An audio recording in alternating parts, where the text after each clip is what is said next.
Amazing. There's so many impressive voiceovers here. Well, welcome, y'all. Looks like a couple of people are filing in. We have this being recorded, just so you're aware. And there is chat functionality, including a question and answer functionality. I'm very new to Zoho, so we'll see how this goes. But let me, at least while there's just a couple in here, I'm happy to share. Let's see, allow to talk with video. Let me do this, at least for now. I'm giving y'all permission if you want to join us just to chat while we're hanging. I think that might be fun. We'll give a couple minutes in case anybody else wants to join, and then we'll get going.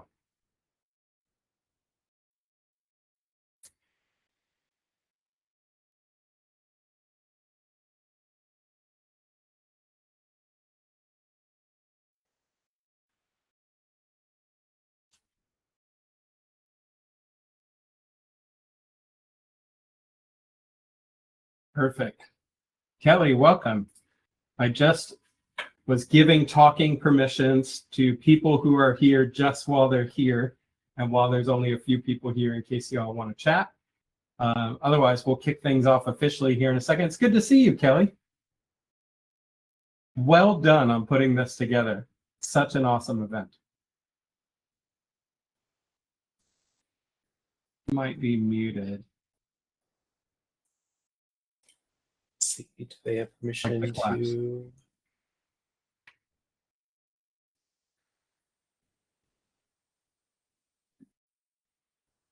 All right, perfect. And let's see, Sarah, I'll give you permission to join us if you want. I'm very new to Zoho, so feel free to let me know if anything's not working. Amazing. Hello, hello. It's so good to see you. This is great. Congrats. It seems like the day is going very well so far. Pretty awesome. Now it is. A lot of people, no hackers from now. No, I'm sorry. No hackers, because No the last hackers. time we get hackers. I remember that. Yeah. Seems to be, knock on wood, it seems to be free and clear of spam, which is incredible.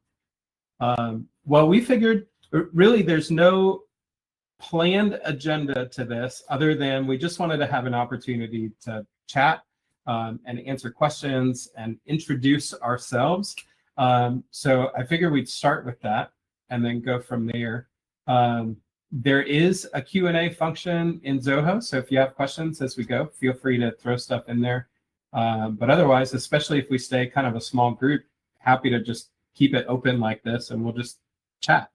But so what a lot of people don't realize is Bubble has a team of Bubble developers working on basically everything you see at bubble.io other than the editor. It's all one massive Bubble app. It supports over 4 million users. And it really is a Bubble app just like any other app that you're used to working on. It does have some special functionality. For instance, we have a workflow action for creating an application. So that runs in a workflow just like what you're used to. We have some special parameters that we can pass into it, like the name of the app and if it's starting a trial or that sort of thing. But even that runs just in a regular workflow, like what you're familiar with. But there's 4 of us total that work on maintaining that Bubble application. Obviously, we have quite a few people on our success team that are very familiar with Bubble as well, and several PMs and designers on the team. So it's a whole group of us that make it all work. But I figure let's, John, if you want to introduce yourself, and then I'll go after you and we'll go from there. Sounds good. Thank you, Andrew. So my name is John. I have been on the Bubble team for just a little over a year now.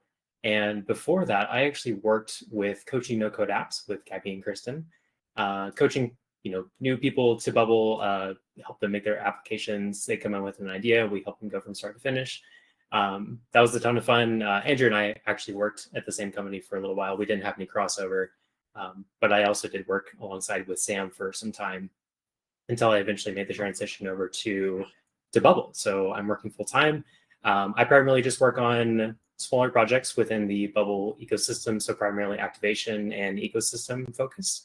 But then I also help manage a little bit of the sort of behind the scenes operations for our success team. We do have some success team members who are also Bubble developers, or they're Bubble certified as well too. And so I help kind of coordinate projects that they're working on. They make changes directly in Meta in our application. And so I help oversee those processes. But other than working for, I like to refer to it as Big Bubble. I also worked on Little Bubble on my own personal projects on the side. It's a startup for managing transportation for live events. Currently, mostly music festivals right now, but we are eventually moving into supporting just any type of live event that needs transportation coordination, not for like actual event participants, but more like behind the scenes, backstage operations and things like that. So I spend a lot of my time in Bubble. And my name is Andrew. I'm also part of the Bubble dev team. I've been on the team at Bubble for, just over 3 years now. On the Bubble dev team specifically for probably about 1.5 years. But I actually discovered Bubble building software for my family's business. So I've shared this, I believe, on Twitter and some other places, but my parents own a school photography business. So my dad is like the guy that comes to your school and does yearbook photos and all that. And I built a couple of Bubble apps specifically for that business. And then COVID was a crazy turning point where if you're a school photographer and all the schools closed, you got to figure something out. And Bubble was the thing that I just was so passionate about. And so ended up joining Coaching No Code Apps. Sam also worked there, if you're familiar with Sam Morgan. So all three of us have spent some time on their team. Gabby is an incredible Bubble coach. If you haven't interacted with her, Really? Yeah, it just insane coach at Bubble, and really had a phenomenal impact on my Bubble understanding and strategy and all of that. So I really thank her for a lot of what I've learned about Bubble. But yeah, the rest is history. My photography apps are still live. So I have 4 apps that are live specifically for volume photographers, used by photographers around the country for different reasons, a CRM and some image delivery, and a couple other things. So that's kind of my side hustle. I totally do the same thing. You sign off the Bubble and then sign right back into Bubble on your personal account, keep building. So yeah, that's a little bit about us.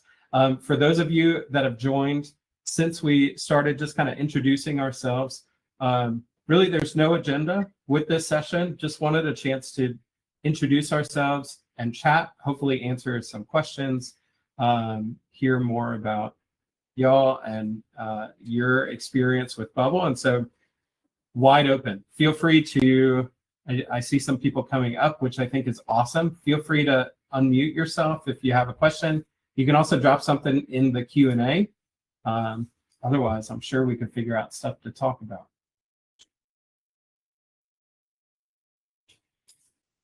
Sarah, it looks You're like you are muted. muted. Yeah.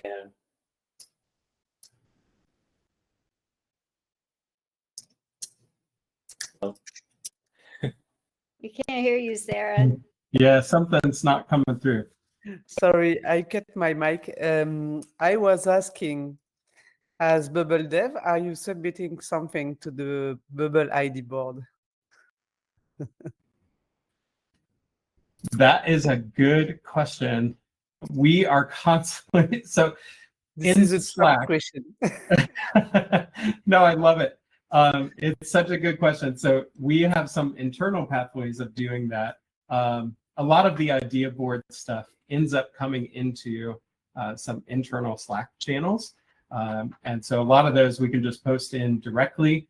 And it tends to be one of us will post and then the rest of the Bubble devs will jump in with emojis to gang up on the team and say, this needs to be built. And so that happens fairly often. In fact, it's happened a couple times today, for sure. I wanted to tag onto that question and ask you about, I've always wondered this. How much does the dev team consult you for on changes that they make to the editor?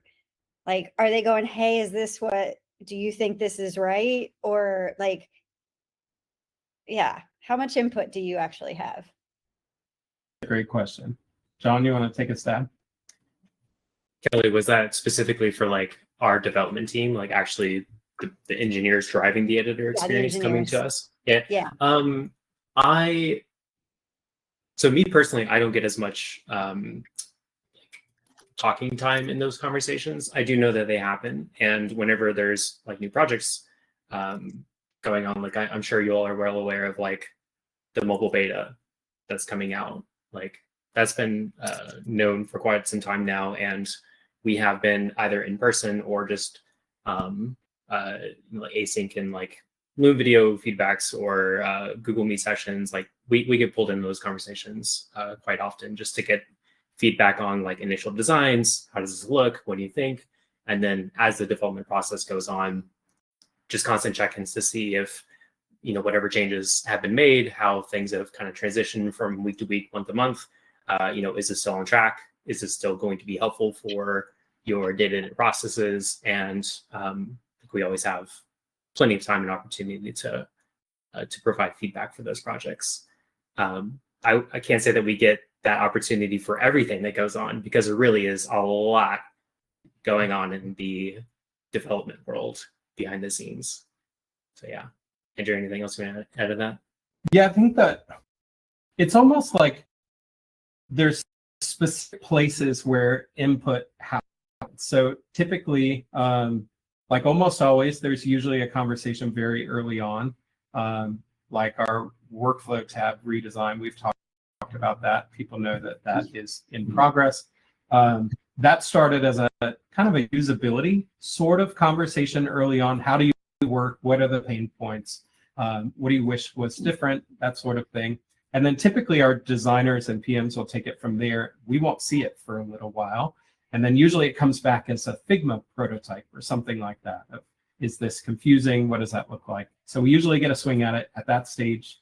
And then one of the benefits of our team in particular is we're kind of an internal dog food team where we're usually given access to features before they go live to test them out in our own work. And so that'll be like, hey, we're going to activate this functionality for your accounts. Can you report any negative feedback, or where are the pain points? What's confusing?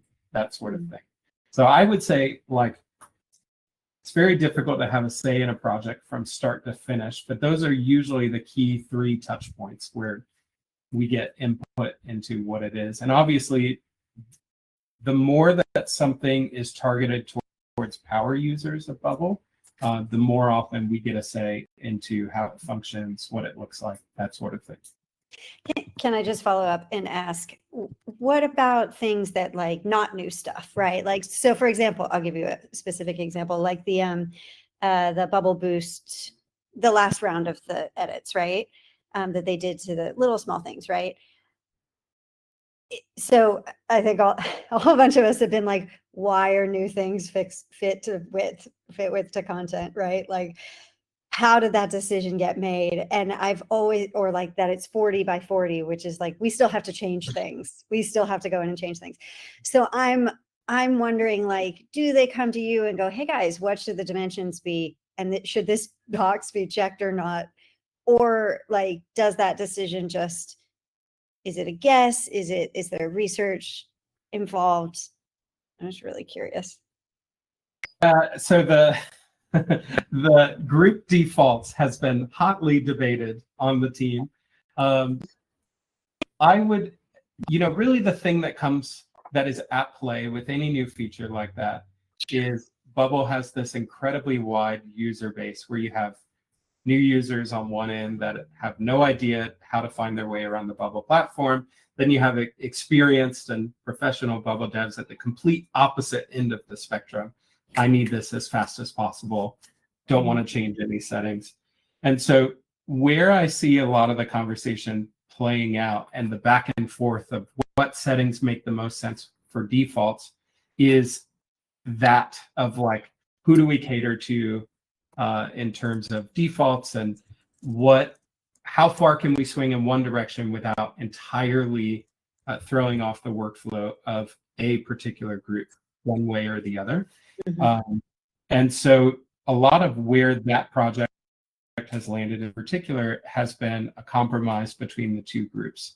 Like, one of the concerns with having a group always collapse its height and its width or something along those lines, let's say we go in that direction, is that if you drag an empty group onto the canvas, which is what a lot of new users are doing especially, it basically disappears. It collapses on itself. There's no way to see it. So you either have to invent some new concept of keeping it visible, but it's not really going to be visible in live, or, there's a lot of conversation that's happening behind the scenes.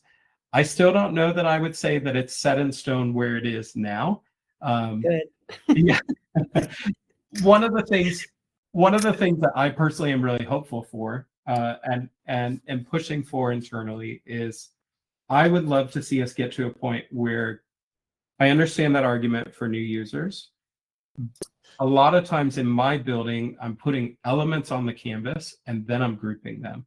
Once I get the element onto the canvas, then I group it as my shape of the page starts coming together. And so what I would love to see is two sets of defaults. One default for groups that are created by grouping things together, and a separate default for groups that are just dragged on empty. I think that would help here potentially, because it fits more in the workflow of a pro dev, at least my assumption. I'm being biased here, but that would be my assumption. But it's always a give and take, especially features like that where it really is very workflow specific, and new users in particular can get lost if you lean too far in one direction. I do see that argument. So hey guys. Sorry, hey, so I don't have video today. It's Andy Colati. I work with Eli Beachy over at ClearCard and a couple Yeah. of been bubbling for a while. Andrew, we met at last BubbleCon. remember. I just had there's a happy medium. I appreciate those two ends of the spectrum that you just mentioned, but I think with a little bit of creativity, on the product team, to be able to come and say, okay, we have the Kellys and Andys and Eli's of the world, and then we have these startup, these newbies starting with Bubble. Why don't we make these customizable, right? And there's a lot of things that can be customizable. It would be a relatively easy lift, I think. And so I should be able to customize and say my default width should be, fit to width or not fit to width. It should be 40 or it should be 0. I should be able to say, I've probably spent maybe 8 or 9 hours of my life over the last few years clicking on the currency, defining the currency for a field.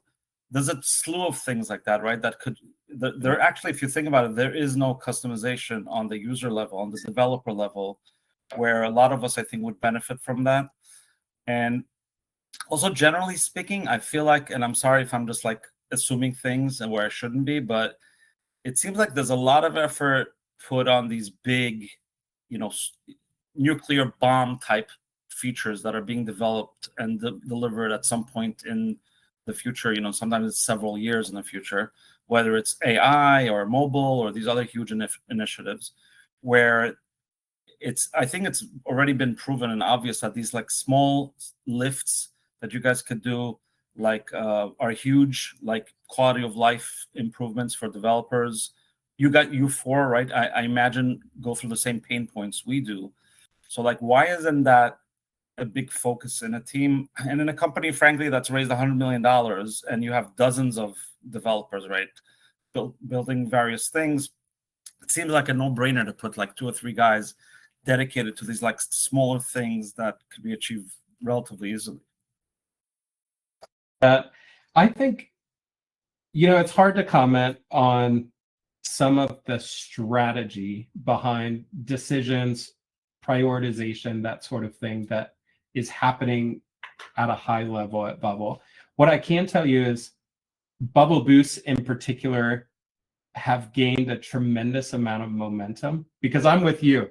That so Bubble Boost, this most recent iteration happened while I was on sabbatical.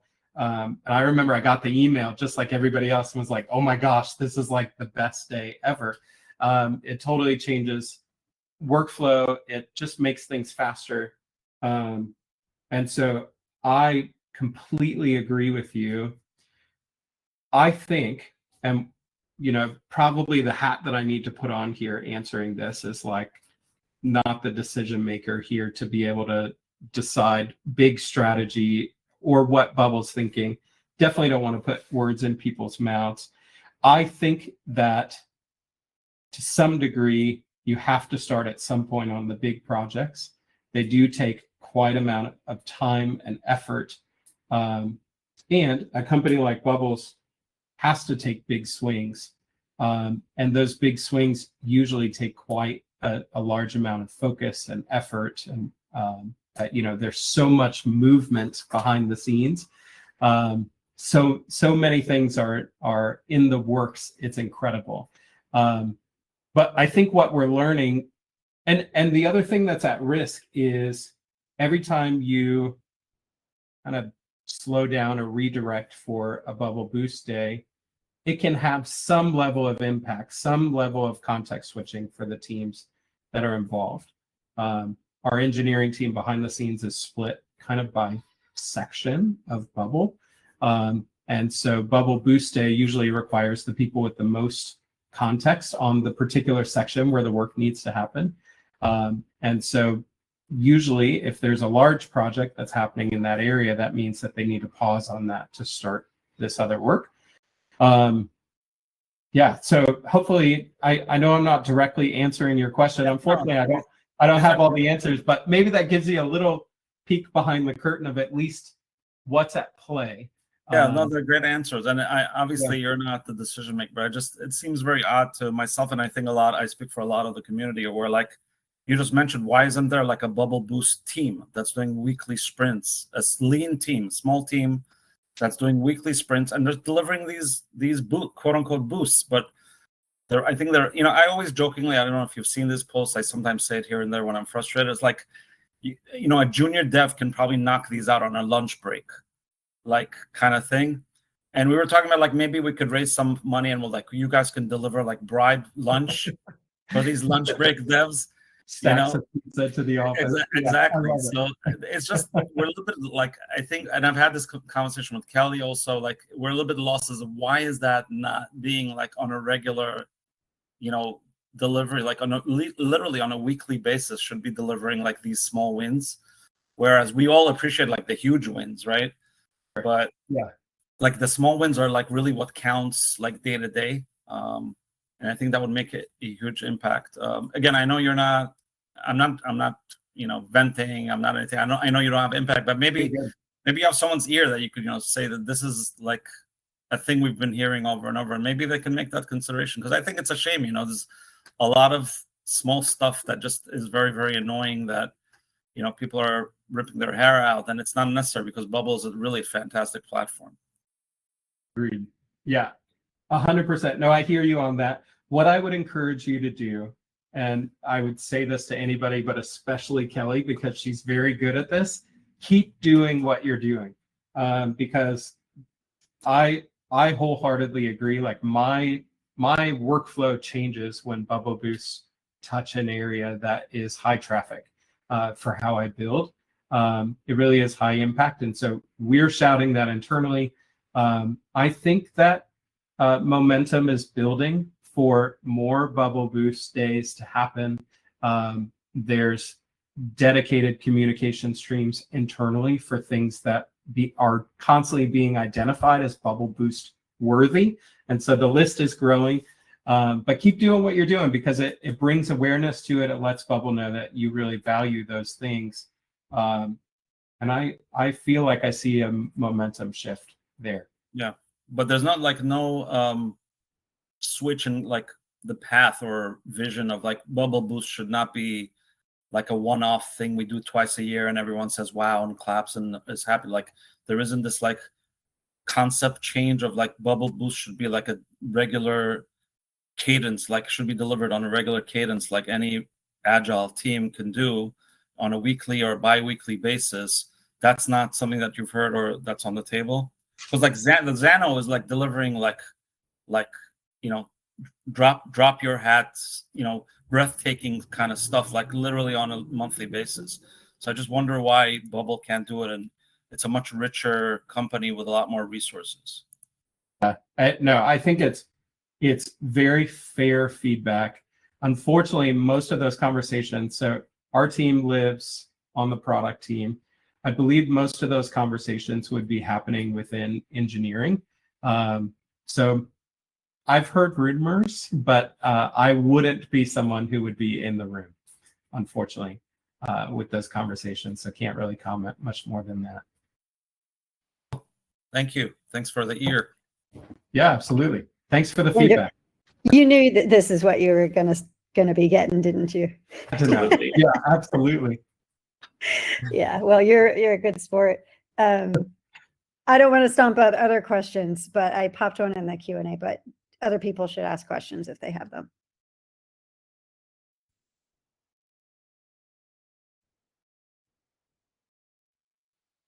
Yeah, I have a this question. is If no one else has one, I have a question. Like, what would you, if you had like what's on your top three things that you would like if you could wave a wand and get the guys across the hall to just deliver it for you? Like, what would that be from your perspective? Like, what's your pain points? John, do you have any for us? So the first thing that comes to mind, actually, and we've already discussed this in the past 10, 15 minutes now, is that like additional customization, being able to say, I know that I do these particular processes repetitively. I want to be able to further control exactly what that output is going to be whenever I start that process. So I constantly finding myself, selecting multiple things and grouping them into a group. I probably want to like automatically be able to apply like a style to that group. I want to be able to apply like a set amount of row gap or in this case, change the default settings on like the min widths and the fit width contents. So yeah, I think that concept, not just for grouping, but just for other areas as well too, being able to control like the current default behaviors that work behind the scenes that you don't have control over, and be able to build those a little more modularly based on the application that you're working on. That's a good one. I think so. I've got a couple for you that I'll share. I wish that you could define a light mode and a dark mode color for each of your color variables, and then there were built-in functions to be able to swap. I think that would be incredible. The hard thing with something like that is you can certainly build that in Bubble. It's just not supported out of the box, I guess you could say. The other thing I'll call to mind, so I love our new links, but some very specific features that I've been pushing for recently internally is, or not links, but icons. So icons and buttons, the new icon element, I think they're great. One thing I would really love to see is the ability to dynamically pass in the name of an icon and have that icon display. Yeah. Helps for all sorts of, if you're building a menu or anything like that, you need to dynamically show a list of menu items. To define an icon for each in an option set or something along those lines would be really valuable. And our link element has icons in it, but they're the old library still. So I think that one snuck past our team, but would love to see that updated to support the same icons as the rest of our icon system. Those would probably be the ones I'd call out. Thanks for the insights and feedback. Yeah. Great question. Yeah, go for it. Yeah, so since you hello everyone, actually, nice meeting you all. So one thing that comes to mind when you're talking about the buttons or new buttons is that if the button is just a label and at some point you want like on a mobile or somewhat or yeah on mobile, if you want it to be just an icon because you want it to be smaller, you cannot do that. Like Yep. initially, yeah, you have to define it. Like it has to be like icon and label, and then you can empty the label, and then it kind of works around, and then it's Yep. good. So I wanted to do it yesterday actually for one button where when you would click on a button, label would go away and the icon would spin, and A, I couldn't spin the icon, and B, initially the button is just a label. So I could turn it into like icon and label, it's not a big deal, and leave just an icon, but I could not spin the icon within the button. So I had to create the old way, like I created the group, text, an icon, and then yeah, that's one thing. Yeah, John, I know you have a trick for this. Yeah. So, well, and you implemented this as well too in your project that you're working on, right? Yeah. So, ideally, we do have the built-in customization within the buttons to like actually change the button type so that you don't have to do these workarounds. But there's ways that you can target the certain CSS property of the button to say the icon, you can either hide or show it, and it'll stop taking up the space. So if you want to just go to text when you had just text and icon previously. And then what we've done is you can also target using the same selector is the icon itself. We just updated that icon to be the like little loading type animation we use the Phosphor library, and then using keyframes, just tell it to start rotating for 2, 3, 4 seconds or something like that. I think Andrew, we can share that, right? Just like copy the code and Good. Yeah. Yeah. The thing I would say is what I've found to be like most reliable with something like that is to still use conditions to define when, like for instance, if you're trying to hide the icon, let's say on page load, there's icon and a label, and then you want to hide the icon at some point and have just a label. You can use a condition to apply an ID to a button at a particular time. And so then you just have your CSS on the page that is ready to make the icon be hidden, conditionally apply an ID to the button when it should be hidden, and it'll be hidden just while that condition is true. And then it'll swap back to whatever you need at some point. Yeah, I just love the initial thing that you mentioned, this having the icon and label on a page load and hide the icon when it needs to be hidden initially. Yeah, so that's a good one. But how would so I definitely need to use the CSS for the rotation effect, right? currently I think you will need to. Yeah. I don't think rotate icons enough to know that off the top of my head. Yeah, me neither, man. I needed it yesterday and it didn't do it. So Yeah. I mean, you could probably, yeah, it's probably the easiest way to do it right now is to rotate it. I will tell you that through those channels that we have to share feedback internally, just this week, I believe we gave the feedback of like, you should be able to change the mode of a button with an icon to say, this is icon only, icon with label, or just label conditionally. And then this problem goes away. and Not when it the comes to red- feedback, do you guys read the Slack channel? Because I never submit the feedback on Bubble Forum thing, like whatever on the website, because I don't think my feedback is like all that important to get like so many votes. You know what I mean? Because there is like from years back feedback requests, so or change requests basically, which kind of accumulated like hundreds and hundreds of votes. So I think it's kind of it doesn't make sense to kind of leave feedback there, but I'm leaving a lot of feedback in the Slack channel that you guys run. So do you guys kind of monitor it all the time? Definitely. Yeah. It's a lot of times it's very silent monitoring, which I know at times can be frustrating. It's hard to be active in multiple Slack channels, if that makes sense. But what I can tell you is it's definitely being watched. And so keep doing what you're doing. Feedback is always better than no feedback.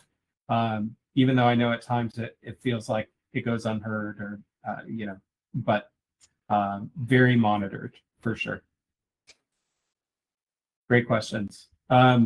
Let's see, Kelly, you asked a really good question about design stuff. So this is a great one. We have done quite a bit of work to overhaul the design. We actually we had styles set up in our Bubble app, but we didn't have like a really defined design system until relatively recently. And so we've been going through the process of like basically getting everything off of a little bit of Wild Wild West onto like an actual defined design system.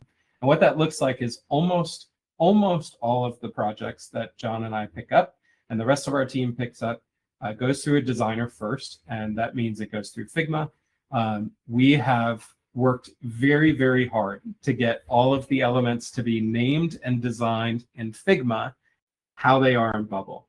It is not a perfect one-to-one match, so I'll just say that right up front. But when I get a Figma file, when John gets a Figma file, a lot of times we can look at the styles in Figma and know exactly what style to apply. We have made some interesting decisions. I'm happy to talk about that. Like one in particular is originally we had text styles that the style defined the color and the weight and everything. And we started having so many that it just felt unwieldy. And so now we have, for instance, text styles that define what font, what size, and what weight, but they aren't color specific. And then we dial that in using our color variables. And so everything uses a style, everything gets a style, everything gets a variable. We work very hard to avoid hard coding anything whenever possible. And then it's all as much as possible one-to-one with Figma to really help us. And we're leaning a lot nowadays into reusables and properties because there's so much you can do to really make cards that like totally change how they behave, how they're laid out, just with a couple properties. I think that's the best feature that Bubble has shipped in like since the new responsive editor. It has just changed everything. It's so good. Yeah. I'm curious to get your thoughts on this because there's two things that I'm pushing for on that. One is, oh, you cut out for a second. I'm very excited to hear what it was. Okay, you have to be, I need to be able to display data in those things through a workflow. That's one of them. Yep. Okay. Yep.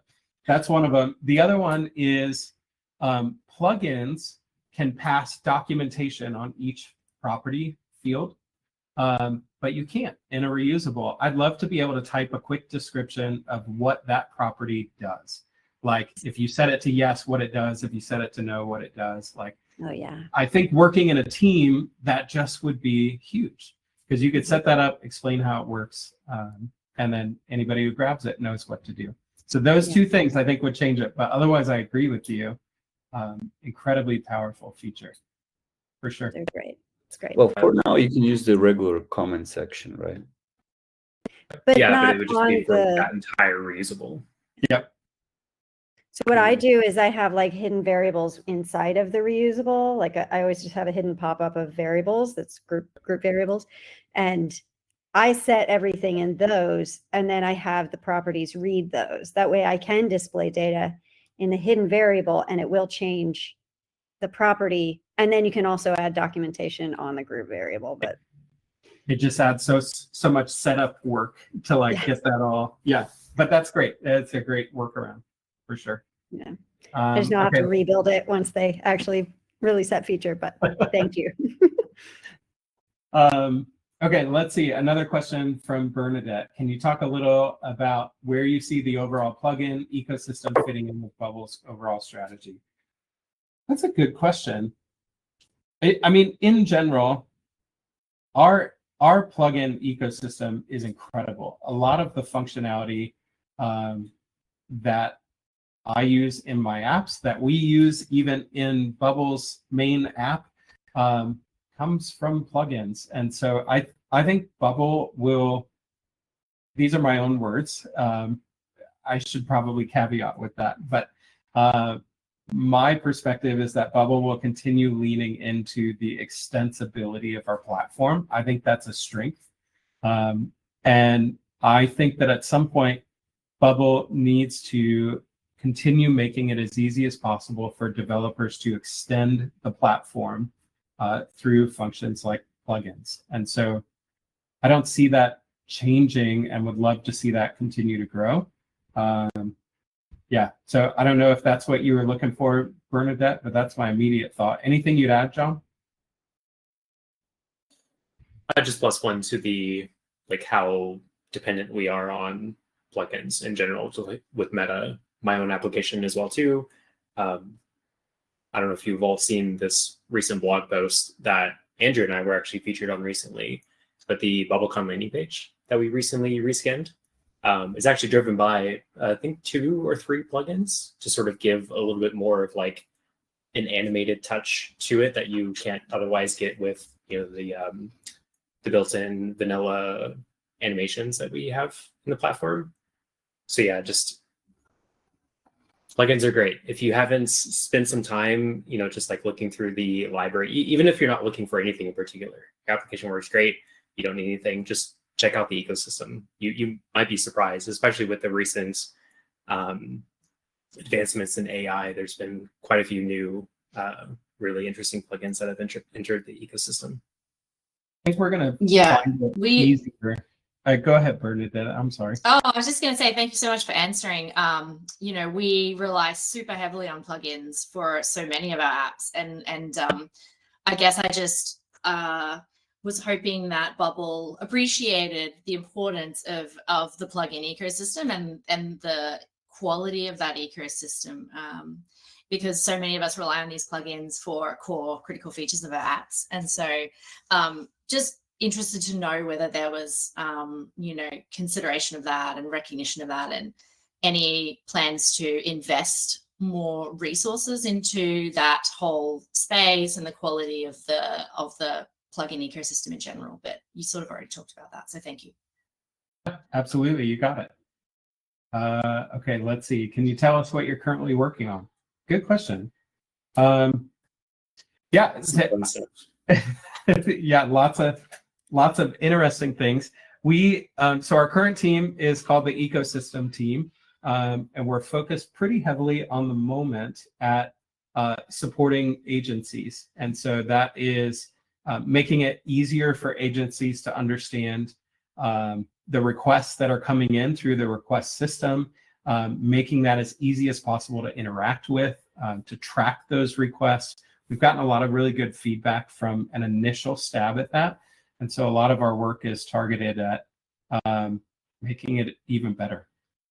We feel like agencies are a really important part of Bubble's ecosystem, similar to plugins, like an incredible just part of our ecosystem in general. We want to make sure that we're supporting agencies with tools that will enable them to do what they do really well.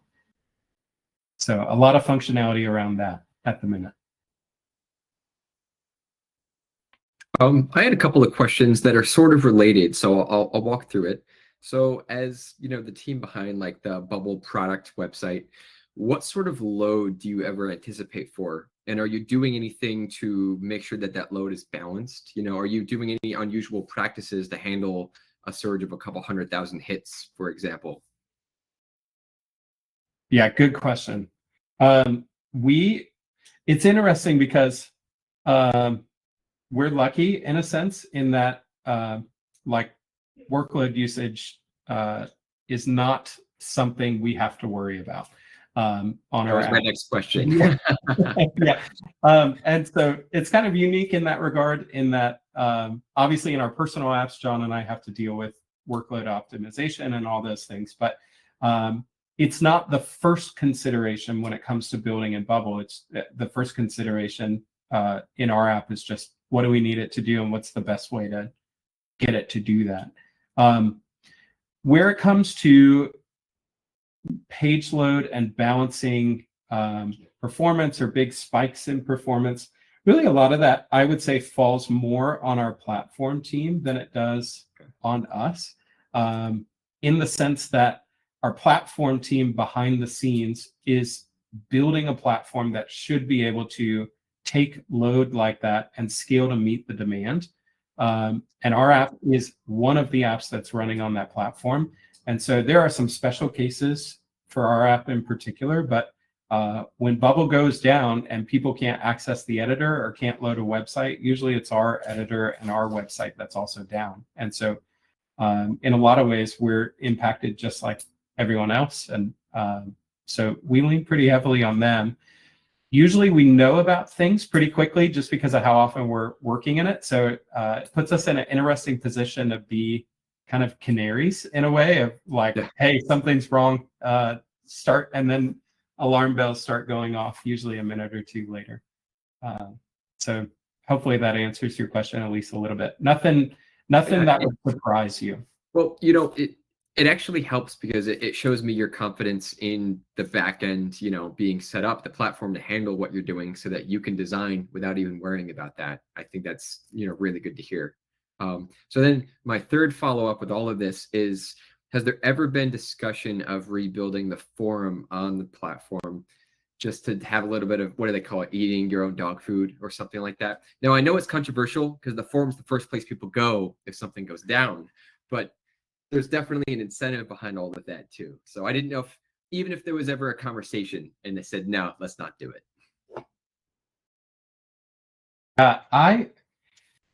It's an interesting one because I feel like I'm talking this entire session. I'm so sorry, y'all. I'm just yammering on over here.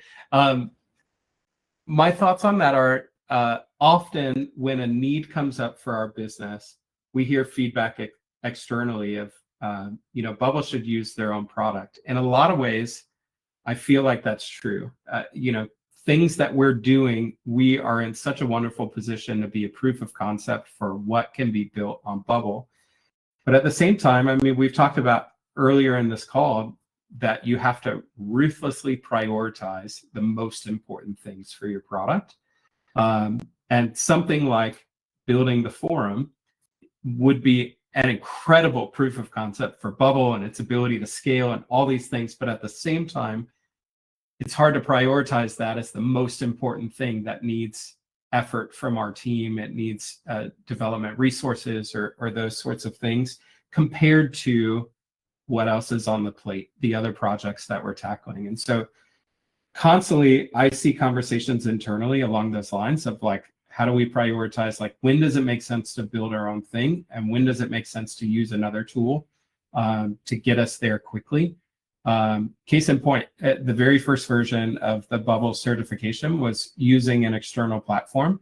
We learned a lot about what worked well on that external platform and how we really wanted it to work with our system. And then we hired an agency and went ahead and invested in having it built on Bubble. Because we did feel like it's a statement to have it built on Bubble, and we felt like we could do a better job than what was in the market. And so the priorities aligned there to go ahead and build it. There was a need, there was functionality we wanted that we didn't have. So I know that's not directly answering your question, but hopefully that gives you a peek at. That was a great answer. And honestly, I appreciate you sharing all of that. I think it's about, what I would want to hear too. And with the certification, I think the same thing whenever I, when filling out a form for like a Bubble dev meeting, with someone behind the scenes, and it's on like the Google scheduler. And I'm like, oh man, I could build this in 5 minutes in Bubble. Like, why are we doing this? Yep. So yeah, the more that, we see that ecosystem spread, I think it's good for everyone. Agreed.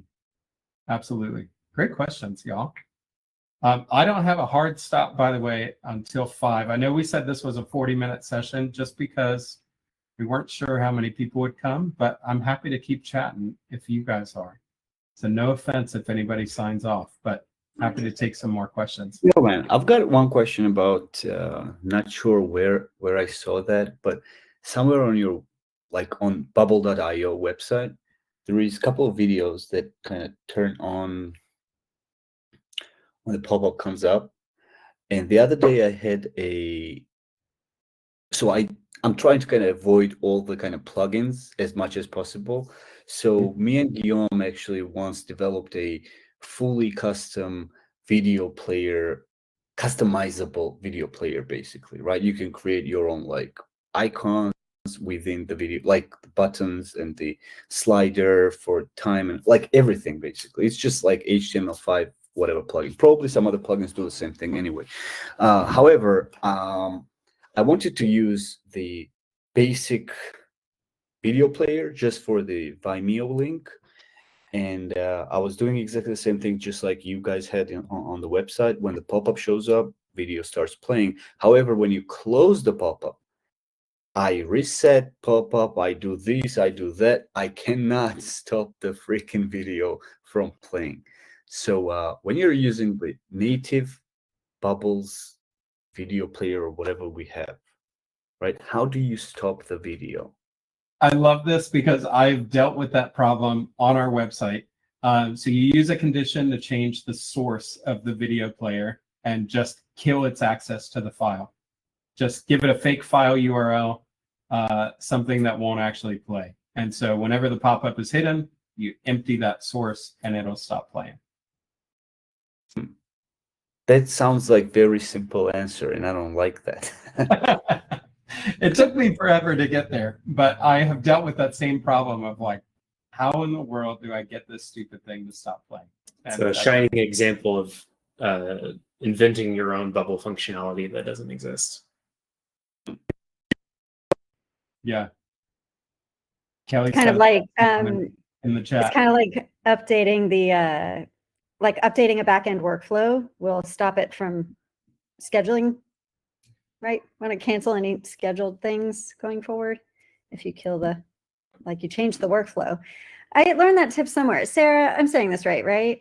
Like, let's say you scheduled a workflow and it's on a loop and you can't kill the loop or whatever, right? You can just change that workflow and it will just cancel it because it's no longer the same workflow. You see what I'm saying? I've not So heard this. you'll just add one more action probably, right? And then it will Yeah. Yeah, Um, you can like just add one more action to it and then it just, don't take my word for it, try it out. But it's either that or you delete it, I think. You just delete the workflow, but of course you I'm don't want to close one delete with it. Kelly on that one. Is that right, Andy? Yeah. Yeah, Andy No, taught I me heard that, I that. think, actually. Learn something new every day. I love it. I That's what's didn't fun never about have Bubble. runaway workflows. Why would I teach you that? I never needed to do that. Ha ha. Yeah. I My see we're recursive talking loop has technical. never been out of control. Yeah. Yeah. Since we're talking technical stuff, if you guys want to answer this, because I've been searching far and wide for the answer to this question. I consider Bubble. I consider you could do anything in Bubble. There's very few things you can't do out of the box, I think. One of the things that drives me insane, and this like prioritizes over any other feature that the team can deliver to me, like to wow me, would be the inability to sort stuff in a functional way.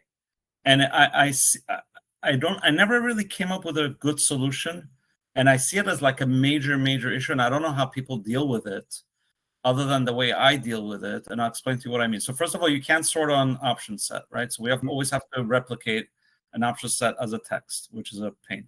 But besides for that, sorting on a linked field is basically impossible. The workaround that I've come up with ever is list shifter, and it works, but it's not perfect. So I'm just curious, like, what do you guys? I'm sincerely like, I ask everyone, like, what do you do with this? How do you deal with this? Right? You have an invoice table, and you're sorting it by date, and now they want to sort it by customer name. And the customer name obviously is off of the company record, which is linked to the invoice table. So what do you have use cases like that and like what you guys deal with in your either the photography app or Bubble proper, and how do you deal with that? I've got an answer, but John, do you any thoughts? I mean, the only thing I can think of, and I don't think we do this anywhere in Meta currently, but I have had to address this before in the past, and you kind of already answered it, Andy, where you just, like if you have that option set, you do have to have a separate field that is just a text-based representation of that name. And unfortunately, yeah, for the same thing for the linked field, whatever that field is that you know that you want to sort by, you still have your relationship to that other data type, but then you also just copy that text field. Anytime that name gets updated, of course, you would have to deal with going through and updating all of those invoices so that that linking is still the same. So that kind of introduces another problem in and of itself. But yeah, that's the only thing that comes to mind right now. What is your thought, Andrew? That's exactly what I do. So in my personal apps, not ideal, but I sort as a text value. And so it's basically a one-to-one representation of whatever it is that I would want to sort on. And then you can use like database triggers or some wherever that record is changed. If it's changed in multiple places, a database trigger might be your friend. If it's changed in one place, just run a backend workflow. But basically, whenever that value changes, you just want to make sure that it's updated, that the text value is updated. I've been doing this quite a bit in my personal apps, and I'm actually finding that from a workload usage perspective, referencing static text values as opposed to pulling data from a linked item, especially in repeating groups, just saves so much workload that a lot of times I find some performance benefits from doing that as well. And then I only use the link when I have to access certain information or something along those lines. You mean like storing the UID in text? Not the UID, but let's say like if you're sorting, for instance, on a linked value, then there's probably some text value on the linked value Oh, that you I want got to you. sort on. Yeah. So Okay. let's say you're sorting on first name. Let's say you have companies and then you want to sort by first name of the employee record. You'd go ahead and store that employee name as a text value on your initial record where you want to sort. Got it. Yeah, that makes sense. I think I could raise $1 million worth of bribe money, pizza bribe money, just for that one. Yeah. There's I'm very excited for a future where potentially some of that stuff doesn't have to exist at some point. Guys, what's your take on join tables for searches and sorting and stuff like that? So, Andy, what do you think? Is it not a good kind of workaround? For the sort question that I just presented? Yeah. Like, what do you mean? I don't think it can't So, be done. Like the you've example, got like my invoice table is linking up to a company record has a company name and number of employees. So now what Yeah. we're saying So is what- that I would have to store company name and number of employees on my invoice table, and anytime the number of employees or company name changes, I would have to trigger maybe across 30,000 invoice records to update that so my sort works. So if you have an idea with a join or whatever, please do share. kind of confused Yeah, now. I've done that before, made a join just for the table. And then the join is linking out to the other things in case you need to like click through to something else. But the join is the data in the table, and that way you can sort by all the stuff. Then you don't have to add, customer name onto the invoice. You just have like invoice table join. Yeah. And that It's would have, annoying. and that would have those key fields that you're going to sort off of. Yeah. Mhm, yeah, Yeah. just the fields in the That's table. what I'm- I've seen I believe it's on the forum, and Andy, actually, I think I've seen this from Eli. There are some workarounds where people have figured out how to use the API connector to construct virtual data types. I have not done this personally, but I'm aware of the concept. But basically, it's a way of fooling the bubble editor into a data type that doesn't really exist, that you can construct on the fly with the particular fields that you need. I have no idea the workload usage like implications of that, so take it with a grain of salt. But I know that is a concept that exists and might be worth looking into. No, we do. I've done it for a long time now. We do it. Eli and I do it, and you have to actually do it when you want to create, like you said, a virtual data type that you can consume. Then that a bubble would otherwise not be aware of that. Because otherwise it's just primitive data types. But yeah, that's something that's useful. As far as sorting, it's an interesting question. As far as performance sorting, I don't know that that it offers a solution. But yeah, it's interesting. For sure. Kelly had a good question in the chat about count is less than 1, count is 0, first item is empty. This has been another hotly contested one. So honestly, for the longest time, I was in the camp of first item is empty. I had heard from an engineer that was the most performant way to do it. Leave it to our community to find even more performant ways than what we were aware of internally. Currently, the most performant way from a Woo perspective is to avoid 0 and to base it on 1. So if I'm trying to figure out if something is empty, I'll do count is less than 1, like it's typed out in the Q&A. You can also, if you want to figure out if there is a value, count is greater than or equal to 1 is essentially the exact same, and you're basically saying it's not 0. But personally, I find first item is empty easier to read, and because we don't worry about workload usage necessarily in our app, old habits die hard, and a lot of times I still build it that way on our end. Thanks. Yeah, this has been fun. We are at 5 o'clock. This has been really, really great. I believe this is recorded. Yep. So this will be out and available. I'm on Twitter. Love connecting with people. I know John's also on Twitter. SansCode.io, I believe. Yes. Awesome. So feel free to connect if there's more questions or whatever. It's been a fun conversation, but really Awesome. great to meet all of you. Thanks for the questions. You're gonna be at BubbleCon, or they're gonna lock you up in the office like last year? No, I'm so glad you said that because I wanted to mention BubbleCon. So yes, please come. Sam and I are actually going to be speaking at BubbleCon. Last year we were at the office, but this year we'll be on one of the stages, I believe downstairs. And This talking, can confirm you're actual people and not virtual AI. Yeah. AI. Yeah, real people. You can like shake our hands and stuff. I find a lot of what isn't talked about in the Bubble community is how to work as a team. And there's so much knowledge about how to build on Bubble and just not a lot of conversation about that. So our talk in particular is going to be targeted at like how we work as a team, how we communicate, how we make sure that we're reducing mistakes as much as possible and that sort of thing. So if you're there, please come. Would love to have you. But in general, if you haven't signed up for BubbleCon, please do so. There's some exciting announcements coming and we'd love to see you. Very exciting. All right, y'all. Well, hey, thanks you, again. you guys. Thank you. Thank you very much. Thank you, everyone. Bye. Thanks. Take care, guys.